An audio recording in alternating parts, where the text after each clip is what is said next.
Hello दोस्तों, कैसे हो? आपका स्वागत है त्रिपाण स्टडी सेंटर में। आज जो हम करने जा रहे हैं भोजन तैयार करना यानी फूड प्रिपरेशन। ये बहुत इंपॉर्टेंट चैप्टर है, 8th है। ठीक है, ये NIOS बोर्ड +2 का है। बहुत इंपॉर्टेंट चैप्टर है होम साइंस का, ठीक है ना, गृह विज्ञान का। भोजन तैयार करना, देखिए भोजन तैयार करना और उसको परोसना एक अपना एक कला होता है। कहते हैं भोजन तैयार करने के लिए क्या क्या सामग्री इंटीग्रेशन चाहिए, वो सारी चीज़ें इंपॉर्टेंट रखती है।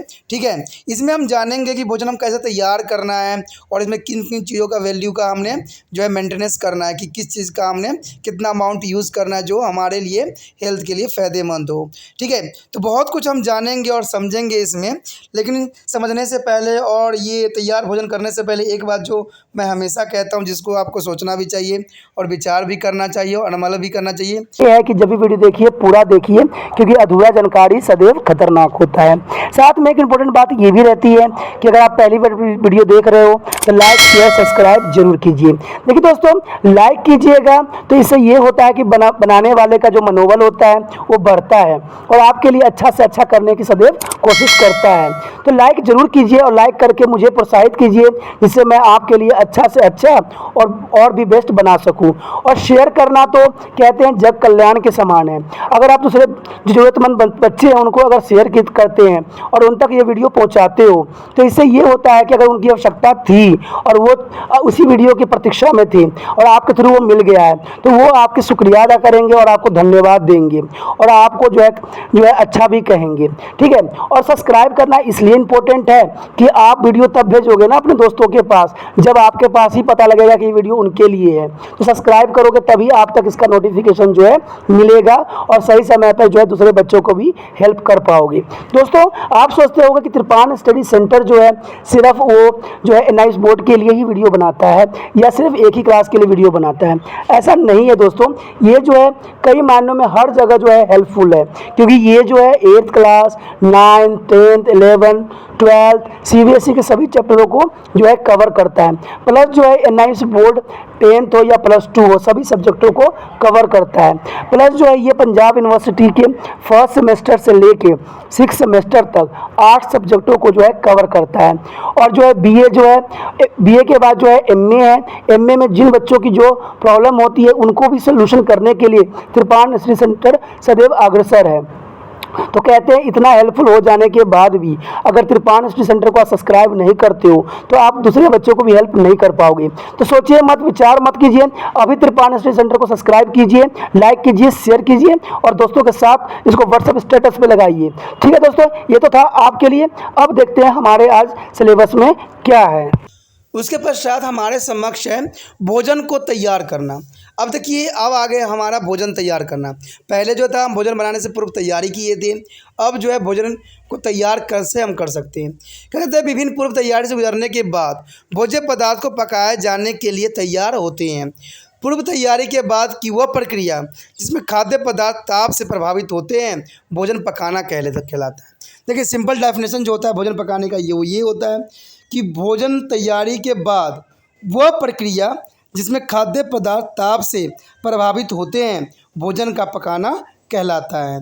ठीक है, भोजन को पकाने की विभिन्न विधियां होती है, जैसे कि भोज्य पदार्थ को ताप द्वारा पकाना यानी उसको जो है हीट देना। आप स्वयं देखेंगे कि भोजन पकाने में ताप जिस प्रकार से संचालित होती है उसी पर भोजन पकने की विधि निर्भर करती है। यहाँ भोजन पकाने की विभिन्न विधियाँ हमारी सूची दी गई है। देखिए, भोजन अगर आप पकाते हो तो भोजन जो होता है कभी तेज़ आंच पे पकाई जाती है, कभी मध्यम आंच पे पकाई जाती है और कभी लो आंच पे पकाई जाती है। तो कहते हैं जैसा भोजन होता है उसी फ्लेम में उसको पकाया जाता है। अगर ये बात अगर आपको समझ नहीं है तो शायद आपका भोजन या तो जल जाएगा या कच्चा रह जाएगा। तो ये बातें जो होती है बहुत इंपॉर्टेंट होती है भोजन तैयार करने के समय।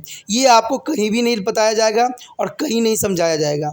तो दोस्तों, कहते हैं ना कि पढ़ के भी आप बहुत कुछ समझ सकते हो और जान सकते हो। ये सारी बातें जो है त्रिपाण स्टडी सेंटर द्वारा ही बताई जाती है और समझाई भी जाती है। अब जो है पकाने की विधि देखिए क्या है। अर्ध ताप द्वारा, ये एक है शुष्क ताप द्वारा, एक वाशा द्वारा। वाशा का अर्थ तो आपको पता है कि तेल उल का हम इसमें प्रयोग करते हैं। शुष्क ताप द्वारा ये जो है और जो है कुछ नर्म चीज़ों पर हम पकाते हैं। अर्ध मतलब होता है जो हम करते हैं जैसे उबालना। देखिए, इसमें जो होता है अर्ध ताप द्वारा क्या होता है, उबालना, खदकना या न्यूनतम तरल में पकाना। खदकाना का मतलब जैसे आप खदका के छोड़ देते हो। और यहाँ पर जो है शुष्क ताप द्वारा क्या होता है, गिल करना, भुनना या सेकना। इसमें हल्का सा जो है हम ऑयल लगा के सेकते हैं सिर्फ। और वाशा द्वारा का अर्थ यही होता है कि गहरी विधि से तालना, यानी जैसे पूरी तालती हो। उतली विधि से तालना यानी कम ऑयल देके उसको तालना, या न्यूनतम चिकनाई द्वारा। कभी कभी देखते हो जैसे आप पराठा बनाते हो तो हल्का चिकनाहट दे देते हो रोटियों के ऊपर, उस पर सेकते हो। तो ये भी वाशा द्वारा ही बनाया गया विधि में से आता है। उसके बाद जो है हमारा न्यूनतम तरल में पकाना, स्टील करना यानी धीमी आंच पर पकाना। देखिए दोस्तों, इसमें जो होता है सिंपल सा जो है भर जूले में फुलाना होता है और इसको जो है शुष्क तलना। तो ये सारे चीज़ें जो होती है अत्यंत आवश्यकता होती है खाना पकाने की विधि में। एक अत्यंत जो इजी तरीका है वो है भाप द्वारा पकाना। देखिए दोस्तों, भाप द्वारा पका हुआ चीज़ अपना जो है न्यूट्रिशन नहीं खोती है। ये बहुत ही इम्पोर्टेंट रखता है क्योंकि भाप के द्वारा पका हुआ चीज़ काफ़ी इम्पोर्टेंट होता है।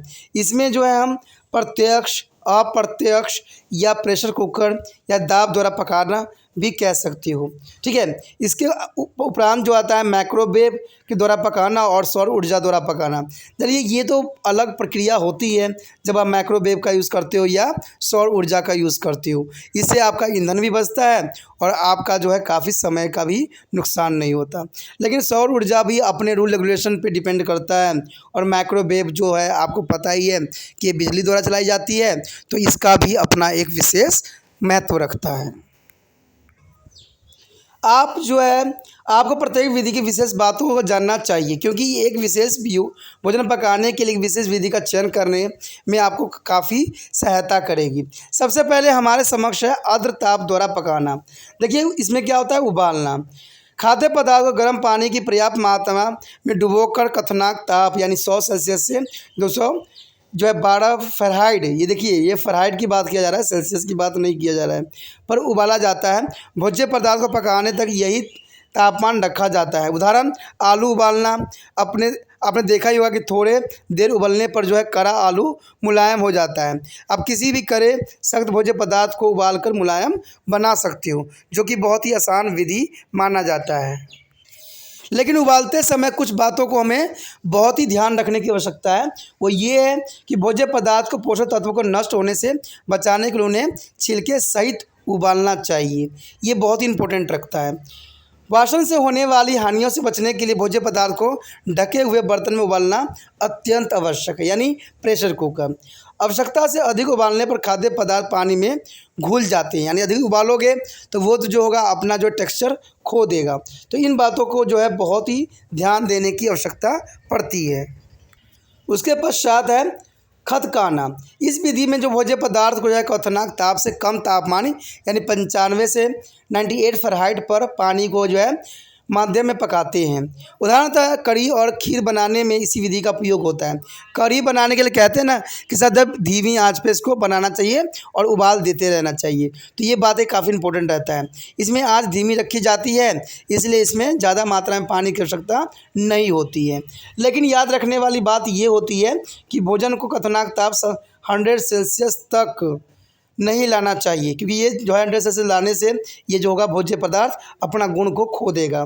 इसे ढकना भी नहीं चाहिए ताकि जो है तापमान न बढ़ सके। तो ये चीज़ इंपॉर्टेंट है। आपने देखा ही होगा कि कभी भी जो है कोई कढ़ी बनाता है तो उसको ढकता भी नहीं है और उसको धीमी धीमी आंच पे जो है उसको बनाया जाता है।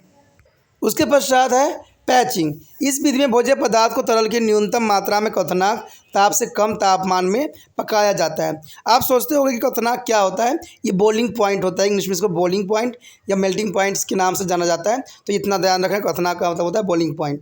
ठीक है, इस विधि का उपयोग मछली, अंडे और फलों को पकाने हेतु किया जाता है क्योंकि इन्हें देर तक पकाने की आवश्यकता नहीं होती है। इस विधि से अंडा पकने के लिए एक चुटकी नमक और सिरका की कुछ बूंद तरल पदार्थों में डाल देने से किनारे चिकने और साफ़ सुथरे बनते हैं। इसमें जो होता है कीटाणु होने की चांसेस बहुत कम रहता है। उसके बाद स्टूल करना। देखिए, जो ढक्कनदार बर्तन में भोजन पकाने की यह जो है सरल विधि है। भोज्य पदार्थ को थोड़ी पानी में जो है धीमी आंच पर जो 98 सेल्सियस से पकाते हैं। बर्तन में उत्पन्न होने वाली भाप भोजन को जो है मुलायम बनाने व पकाने में काफ़ी सहायक सिद्ध होता है। लेकिन यहाँ पर कुछ बातें याद रखने वाली है, वो क्या है? अगर हम स्टूप करते समय भोज्य पदार्थ को उबाल देते हैं तो भोजन को नष्ट कर देता है, और इस विधि का उपयोग मांस के नरम टुकड़े, सब्जियों, फल जैसे सेब, आड़ू आदि को पकाने में भी किया जा सकता है। उसके पश्चात हमारा भाप द्वारा पकाना। देखिए, पानी द्वारा उत्पन्न भाप ही भोजन को पकाने के माध्यम के रूप में कार्य करती है। इस विधि में भोजन सीधे पानी के संपर्क में नहीं आता है। भाप द्वारा पकाने की जो है निम्नलिखित 3 विधियाँ मानी जाती है। सबसे पहला विधि जो हमारे समक्ष आता है वह है प्रत्यक्ष विधि। इस विधि में एक बड़े खौलते हुए पानी के बर्तन में मुंह पर जो है छन्नी, जाली अथवा पतला सा मलमल का कपड़ा बांधकर खाद्य पदार्थ को उस पर रख कर ढक्कन से ढक दिया जाता है। बर्तन पानी से बनी भाप भोजन को पकाने का काम भी करती है। इसके लिए बाजार में वाष्प वाले विशेष बर्तन भी उपलब्ध हैं जो मटर, इडली, मछली और नरम सब्जियों को पकाने में काम आती है। उसके पश्चात है अप्रत्यक्ष विधि। इस विधि में भोज्य पदार्थ को छोटे बर्तन में डालकर ढक्कन बंद करके या बड़े बर्तन में जिसे पानी लगातार उबलता रहता है रख दिया जाता है, और भाप की जो है गर्मी से भोज्य पदार्थ अपनी जलाशय में पक जाकर तैयार हो जाते हैं। उसके पश्चात है प्रेशर कुकिंग। देखिए, भाप का दबाव बढ़ने से तापमान में वृद्धि होती है और खाद्य पदार्थ जल्दी ही पक जाती है। प्रेशर कुकर में कम समय लगने के कारण यह भोज्य पकाने का भोजन के पोषक तत्वों की सुरक्षा रखने का तथा उसे स्वादिष्ट बनाने का एक आदर्श तरीका है। इससे ईंधन, समय तथा श्रम की भी बचत होती है। तो प्रेशर कुकर में बनाने के दोस्तों अपना एक फ़ायदा है, ठीक है।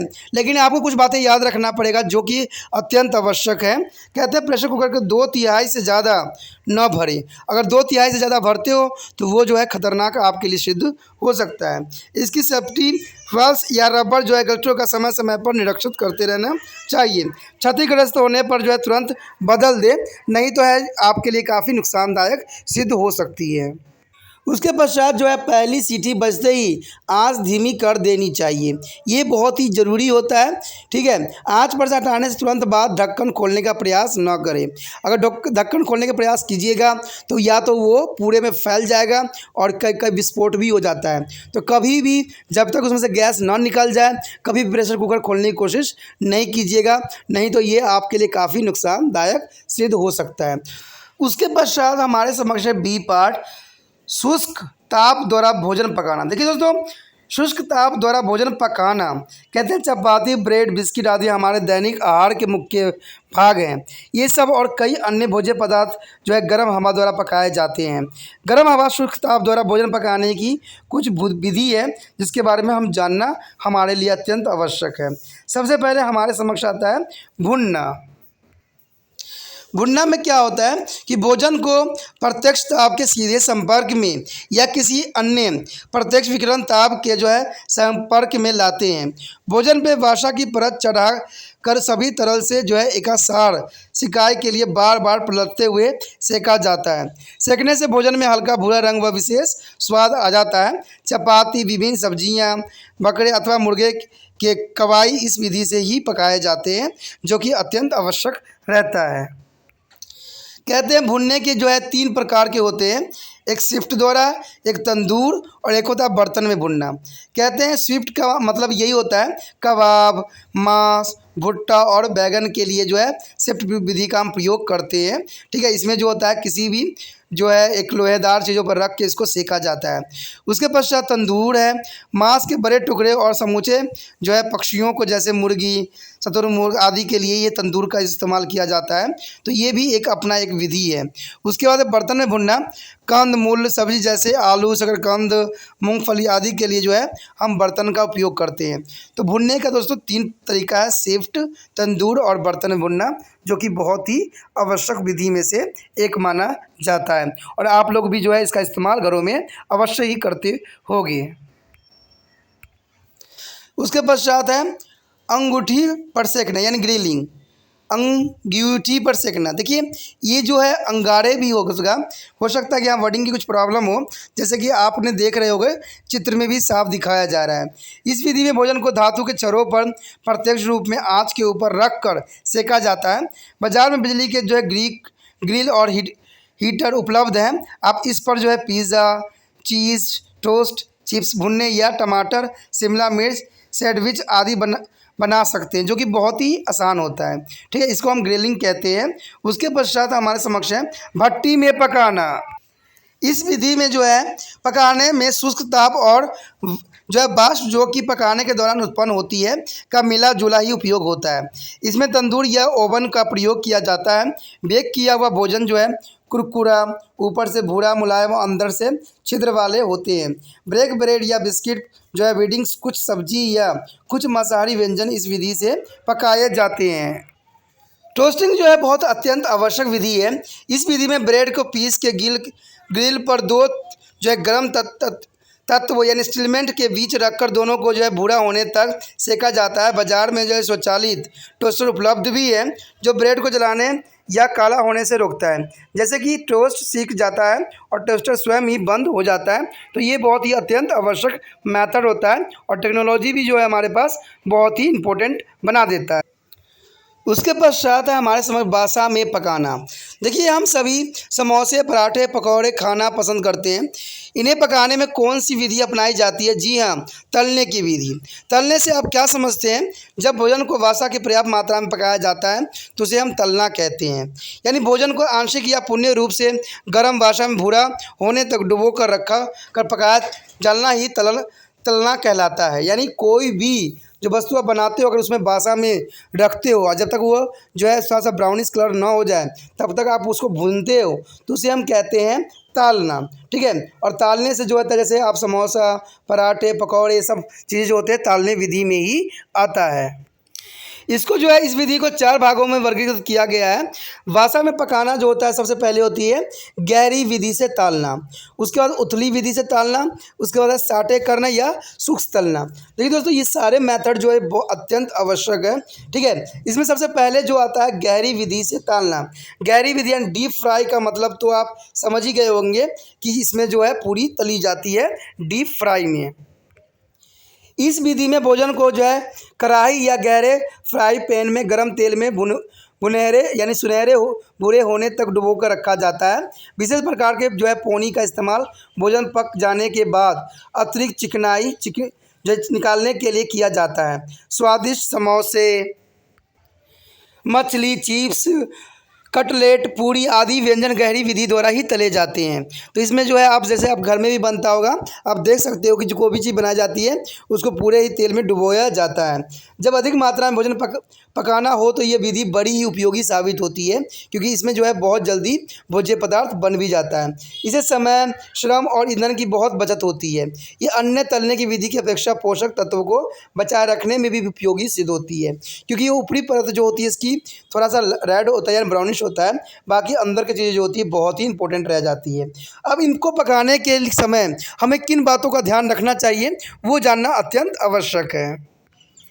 इसमें यही बात आता है कि कढ़ाई को 2/3 भाग से अधिक न भरे, यानी कढ़ाई की जो तेल होती है 2/3 तक भरना अत्यंत आवश्यक है। तेल में धुआं उठने पर तुरंत आंच धीमी कर दे। देखिए, पहले तेल को उबाला जाता है और जैसे उसमें धुआं उठने लग जाता है इसका मतलब है कि तेल जो है तलने के लिए तैयार है। तो आप उसी समय आप जो होगा थोड़ा धीमी आंच कर दीजिए, इससे आपका ईंधन भी बचता है। ठीक है, ये सावधानियाँ कोई नहीं बरतता, ये मुझे समझ है। आप लोग भी क्या करते हो, अगर तेल उबल रहा है तो उसी में उतने ही आंच पे जो है कंटिन्यू बनाते चले जाते हो। लेकिन दोस्तों ऐसा नहीं होना चाहिए। जैसे ही तेल में से धुआं निकलने लगे आपको जो है आंच को थोड़ा धीमी कर देना चाहिए और अपना कार्य जो है सुचारू रूप से करना चाहिए। इससे आपका ईंधन भी कम लगता है और आपके पैसे भी बचते हैं। भोजन को सावधानी से कढ़ाई में पलटना चाहिए ताकि गर्म तेल के छिट्टे न पड़े। इससे आपको जलने का संभावना भी बना रहता है। तलने के बाद भोजन से अतिरिक्त चिकनाई को पोनी की सहायता से निकाल दें, ये बहुत ही इंपॉर्टेंट होता है। एक इस तरह के कागज़ भी हो सकते हैं या आपने देखा होगा टिश्यू पेपर जैसा होता है, उससे तेल जो है अब्जॉर्ब कर लेता है, क्योंकि तेल जो होता है किसी भी व्यक्ति के लिए अच्छा नहीं माना जाता है, क्योंकि इससे जो होता है आपका फैट ही बढ़ता है। तो ये चीज़ जो है बहुत ही आवश्यक होता है। उसके पश्चात है भोजन को अधिक न तलें। देखिए, भोजन को अधिक तलना भी एक तरह से जो है उसका पोषण तत्व नष्ट करने के समान ही होता है। एक ही तेल या घी का बार बार प्रयोग स्वास्थ्य के लिए अच्छा नहीं होता है। दोस्तों आपको पता ही होगा कि बाज़ारी खाना हम लोग क्यों मना करते हैं। बाज़ारी खाना में जो होता है लोग वहाँ पर ये मूर्खता करते हैं कि एक ही तेल में जो होता है कई बार जो है भोजन को बनाते हैं। ठीक है, जैसे समोसे वाले के पास चले जाना, वो अगर उनका थोड़ा तेल बच जाता है तो वो नेक्स्ट डे भी उसी का इस्तेमाल करते हैं। तो इससे जो होता है, क्योंकि तली हुई चीज़ में अगर दोबारा तलते हो तो वो जहरीला बन जाता है और वो कई तरह के जो है आपका डायरिया उत्पन्न कर सकता है। ठीक है, कई तरह के जो है आपको या हेपेटाइटिस भी हो सकता है कुछ। ये क्या बोल रहा हूँ, हेपेटाइटिस। इन कारणों से क्या होता है, टाइफाइड जैसी बीमारी भी होता है। और टाइफाइड तो आपको पता है कि जहाँ भी डॉक्टर के पास जाओगे कहेगा कि आपने गंदा खाना खाया है, तो आप सोच में पड़ जाते हो भाई गंदा खाना मैंने क्या खाया है। दोस्तों एक्चुअली में गंदा खाना आपने नहीं खाया है। आपने जो बाहर जाके जो आपने क्या कहते हैं बर्गर खाए हो, जैसे कि आपने जो समोसे खाए हो, जो भी तला हुआ चीज़ आपने खाया है, आपने कभी देखा नहीं होगा वो उस व्यक्ति ने क्या किया होगा, उसी तेल में दोबारा उसको ताला होगा और उसको खाने से क्या हुआ है, आपको जो है डायरिया जैसा प्रॉब्लम उत्पन्न हो गया है और आपको टाइफाइड हो गया है। तो दोस्तों बाहर खाने इसलिए लोगों को मना किया जाता है, लेकिन ये बात आपको नहीं, जो बाहर बनाते हैं उनको ध्यान रखना है कि भाई बेशकली उसका रेट थोड़ा सा 1 रुपया बढ़ा दो, बट तले हुए तेल में दोबारा उपयोग ना करो, जिससे कि ये लोगों के सेहत के साथ खिलवाड़ ना करो। तो ये चीज़ें बहुत ही इंपॉर्टेंट और महत्वपूर्ण रखता है। उसके पश्चात है उथली विधि द्वारा तलना। देखिए ये उथली जो होती है, एक तरह से इस विधि में भोजन को उथले बर्तन जैसे तावा या फ्राई पैन में पकाते हैं। भोजन को आंशिक रूप से तेल में डुबाया जाता है या केवल बाहरी हिस्सा तेल के संपर्क में आता है। डोसा, पराठा, चिली, ऑमलेट और टिकिया आदि उथली विधि की पकाने का एक एग्जाम्पल है। आप देखते ही होंगे कि इसमें क्या होता है, तावे पे हम थोड़ा सा तेल लगाते हैं और उस सामग्री को डालते हैं और ये हल्की तेल से ये पकाई जाती है। उसके बाद है साटे करना। साटे करना एक अलग विधि है। इस विधि में केवल बर्तन को चिकना करने के लिए कम से कम तेल का उपयोग किया जाता है। एक सार पकाने के लिए भोजन को समय समय पर पलटा जाता है और धीमी आंच पर रखे हुए बर्तन में भोजन आसानी से भाप में पक जाता है। यानी इसमें जो है तेल की जो विधि होती है बहुत ही वसा का हम उपयोग कम करते हैं। इस विधि के द्वारा जो है सब्जियां, कुकुरमुत्ता यानी मशरूम और नूडल्स इस विधि से ही पकाए जाते हैं। भोजन पकाने की यह एक लाभदायक विधि है जिसमें जो है भोजन के पोषक तत्व और स्वाद बना रहता है। दोस्तों ये सेहत के लिए जो है काफ़ी अच्छा भी रहता है, तो इस विधि का जो है उपयोग अधिक से अधिक करें तो जो अच्छा रहे। उसके पश्चात है शुष्क तलना। देखिए इस विधि का उपयोग उन भोज्य पदार्थ के लिए किया जाता है जिसमें स्वयं ही चिकनाहट की मात्रा अधिक होती है। पदार्थों को गर्म करने पर वह उसी चिकनाई के माध्यम से पक जाता है, जैसे बेकन, सॉसेज और मायलाईदार पनीर आदि इस विधि से तैयार किया जाता है। देखिए दोस्तों इसमें अगर आप सिंपली, ये तो बहुत अलग नाम दे के दिया गया है, बेकन, सॉसेज और मलाईदार पनीर। देखिए मलाईदार तो पनीर आप समझ गए होगी कि इसमें ऑलरेडी ही फैट होता है। अगर आप जानना चाहते हो तो सबसे अच्छा एग्जांपल है, कोई मछली लेके आओ जिसमें स्केल ना हो, बिना स्केल वाला। ठीक है, मछली दो तरह के होते हैं, एक स्केल वाला होता है, एक विदाउट स्केल होता है। इसमें स्केल निकालने की आवश्यकता नहीं पड़ती है। विदाउट स्केल वाला लेके आओ, उसमें बहुत फैट होता है। जैसे ही आप इस पर रखोगे उसमें से ऑटोमेटिक जो है ऑयल छोड़ना स्टार्ट कर देगा। तो इसमें जो है आपको ऑयल लगाने की आवश्यकता नहीं होती है। मछली या ऐसी चीज़ें होती है अपने ही ऑयल से पकना स्टार्ट हो जाता है। जैसे आप कभी मुर्गे लाते हो, कोई भी लाते हो, तो उसमें जो है बासा वाला ही साइड भी होती है। अगर बासा वाला साइड आप पकाते हो तो वो अपने ही बासा से जो है पकना स्टार्ट कर देता है। तो ये सब जो होता है शुष्क तलने की विधि में अंतर्गत आता है। उसके पश्चात जो हमारे समक्ष आता है माइक्रोवेव द्वारा पकाना। देखिए दोस्तों ये भी एक इम्पोर्टेंट विधि में से माना जाता है और आजकल तो कहते हैं जैसे आधुनिक युग है तो माइक्रोवेव का जो है इस्तेमाल हद से अधिक किया जा रहा है। कहते हैं इस भोजन पकाने की एक नवीन विधि है। इसमें उच्च प्रवृत्ति वाले जो है विद्युत चुम्बकीय किरणों का उपयोग किया जाता है जो भोजन के अंदर तक जाती है। यह किरणें भोजन के अंदर जो है कंपन उत्पन्न करके जो है घर्षणात्मक ताप उत्पन्न करती है। तो ये जो है पूरा मॉडलाइजेशन के द्वारा बनाई जाती है। भोजन पकाने के लिए खास प्रकार के जो है ओवन, माइक्रोवेव ओवन का प्रयोग किया जाता है जो कि बहुत ही इम्पोर्टेंट और ज़रूरी भी सिद्ध होता है। कहते हैं माइक्रोवेव के द्वारा जो है शीघ्रता से भोजन पकाने और पुण्य गर्म करने की ये उत्तम विधि है। इसमें भोजन का रंग भूरा नहीं होता है और वास्तविक रंग ही बना रहता है। इसका उपयोग जो है फास्ट फूड की दुकानों में शीघ्र सेवा के लिए किया जाता है। देखिए दोस्तों, ये बात इसमें बहुत इंपॉर्टेंट रहता है कि जो भी चीज़ आप पकाते हो उसका वास्तविक रंग ही बना रहता है, यानी उसके रंग में कोई तरह के चेंजेस नहीं होते। तो इससे ये पता लगता है कि वो भोजन जो है काफ़ी हेल्दी भी आपके लिए बना रहता है। उसके पश्चात आता है सौर ऊर्जा द्वारा भोजन पकाना। देखिए, सौर ऊर्जा जो है ये भी आजकल के विधि में बहुत ही इंपॉर्टेंट अपना स्थान रखता है। कहते हैं सौर ऊर्जा इस पृथ्वी पर उपलब्ध अधिकतम ऊर्जा का प्राथमिक स्रोत है। भोजन पकाने के लिए इसका उपयोग एक वैकल्पिक ईंधन स्रोत के रूप में किया जाता है। सौर ऊर्जा द्वारा भोजन पकाना विज्ञान के इस सिद्धांत पर आधारित है कि काली सतह और काली पृष्ठ भूमि और जो है किरणों की अवशोषित कर गर्म हो जाती है, जिसके कारण काले डिब्बे में रखा हुआ भोजन पक जाता है।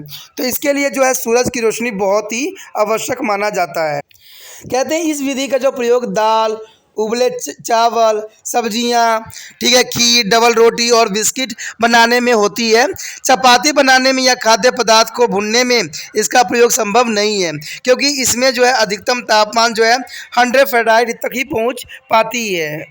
आगे का जो पार्ट हम करेंगे पार्ट सी में करेंगे। पार्ट सी जो है बहुत इंपॉर्टेंट है, तो इसके लिए आप मिस मत कीजिएगा, ज़रूर देखिएगा पार्ट सी, क्योंकि पार्ट सी में जो है और कुछ हम जानने को हमें मिलेगा। ठीक है, ए भी अधूरा हो जाएगा अगर आप सी पार्ट नहीं देखिएगा। तो इसी तरह आप बने रहिए त्रिपाण स्टडी सेंटर के साथ और जो है ज्ञान प्राप्त कीजिए। इसी के साथ जो है दोस्तों हमारा टॉपिक आज खत्म हो रहा है। ठीक है, अगर आपको अच्छा लगा तो लाइक शेयर सब्सक्राइब जरूर कीजिए। अगर पहली बार अगर आप वीडियो देख रहे हो, पहली बार मेरे चैनल पे आए हो, तो सब्सक्राइब करना आपका फर्ज बन जाता है। सब्सक्राइब करने से ये होगा कि जो भी मैं आप क्लास के रिगार्डिंग कोई भी वीडियो डालूंगा उसका नोटिफिकेशन जो है समय समय पर आपको प्राप्त होता रहेगा। अगर सब्सक्राइब नहीं कीजिएगा, अगर आप दोबारा से त्रिपाण स्टडी सेंटर पर आने की कोशिश कीजिएगा तो वहाँ पर आप त्रिपाण लिखिएगा तो जो है वो त्रिपस कर देगा। ठीक है, जो आप गूगल पर सर्च करेंगे त्रिपस कर देगा, जिससे वजह से आप जो है मेरे वीडियो का जो है फायदा नहीं उठा पाओगे। तो सोचिए मत, विचार मत कीजिए, सब्सक्राइब कीजिए। आप सोचते होइएगा कि मेरे जो एग्जाम खत्म हो जाने के मेरा क्या जरूरत है त्रिपाण स्टडी सेंटर से। ठीक है, तो इसलिए सब्सक्राइब नहीं करने का सोचिएगा, लेकिन दोस्तों ऐसा नहीं है। त्रिपाण स्टडी सेंटर जो है बहुत हेल्पफुल है। क्योंकि ये जो है आपके 8th class, 9th, 10th, 11th, 12th जो आर्ट्स के सब्जेक्ट को कवर करता ही है, प्लस जो है ये NIC बोर्ड के जो है 10th प्लस 2 को भी कवर करता है। साथ में BA जो है फर्स्ट ईयर से लेकर 6 सेमेस्टर तक बच्चों के लिए ये अग्रसर रहेगा आर्ट्स सब्जेक्ट में। तो सोचिए नहीं, विचार नहीं कीजिए, काफी जो है त्रिपाण स्टडी सेंटर का फायदा ही फायदा है। ठीक है, अगर आप मुझे प्रोत्साहित करोगे तो आपके लिए मैं तरह तरह के वीडियो बनाऊंगा जो आपको फायदा पहुंचाएगा। एग्जाम के तौर पे मैं आपको जो है पेपर भी आपको सोल्यूशन करके दिखाऊंगा जो आपके लिए फायदेमंद रहेगा। अगर नहीं सब्सक्राइब कीजिएगा, मेरा मनोबल घटेगा, तो हो सकता है कि आपको फिर दोबारा मैं ना वीडियो बनाऊं और आपको फायदा ना पहुंचाऊं। तो अभी भी नहीं सोचिए, मेरा जितना आप फैलाइएगा, जितने दूसरे बच्चों के साथ शेयर कीजिएगा, उतना जो है मैं आपके लिए कार्य करने में अग्रसर रहूंगा। ठीक है दोस्तों, इसे सोचिए मत, विचार मत कीजिए, अभी सब्सक्राइब कीजिए और अपने व्हाट्सएप स्टेटस पे लगाइए और दूसरे बच्चों के साथ भी शेयर कीजिए। ठीक है दोस्तों, अपना ध्यान रखना। बाय।